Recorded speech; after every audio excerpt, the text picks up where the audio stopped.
Hey guys, welcome back to the Becoming series, exploring the deep truths and the principles that will enable you become everything you were created to be and do. So, we just finished talking about grasshoppers and giants, right? And in effect, what I said was that whatever you view, whatever your view of yourself is, it's essentially driven by your attitude, which is a result of your mindset, right? Which is a result of everything you have come to believe about yourself.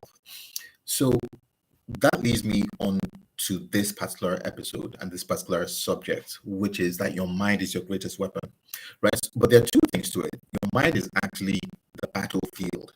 And what do I mean by that? Essentially, what is happening, right? The results of everything that we're seeing around the globe, it's actually a struggle for control. And perhaps I'm going to do an episode on this, right? There are forces at work out there that are struggling to be in control of human beings because essentially, and I've said before that it is human beings who are authorized to have dominion on the earth. So it means that whoever controls human beings actually controls the earth, or whoever is in control of the majority of human beings is actually in control of the majority of things that happen in the earth, right? So there are forces out there, right? If you're a Game of Thrones fan, right, you may remember that there was this allusion to the battle not being, you know, the thing that most of the provinces or the kingdoms were trying to do, or the houses were trying to do. This house against this house, north against south. One of the main characters actually said that that is petty stuff. The real battle is that it is going to be between the living and the dead, essentially. If you're a Game of Thrones fan, you would understand what that means.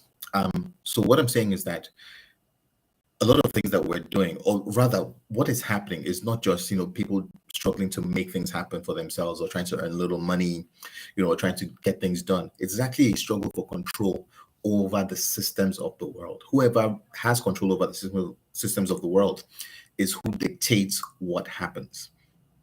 And the battlefield of this war, because it is a war, make no mistake, it is a war, is actually your mind. Because your mind is the container of your will, and it is through your will that you're able to get stuff done.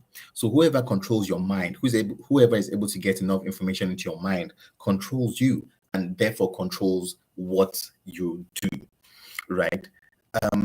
So it's a battlefield, but I'm saying that it is also a weapon. That is your mind. Your mind is a battlefield, but it is also a weapon. Now, what do I mean by that? I mean that when you're confronted with a contrary view, something that is contrary to your beliefs, something that is contrary to the things that you want done, something that is contrary to your value system, something that is trying to tell you something otherwise about yourself, that is wrong, that is inaccurate, that wants to bring you down, you have to fight back. But you're not fighting back against a physical person. You're fighting back against a system of control, against forces that want to control you. And how do you fight back? You fight back with your mind. It means that the same way that the system of control is trying to get information into your mind, you also have to be particular about the information that you let in and the information that you choose to feed on.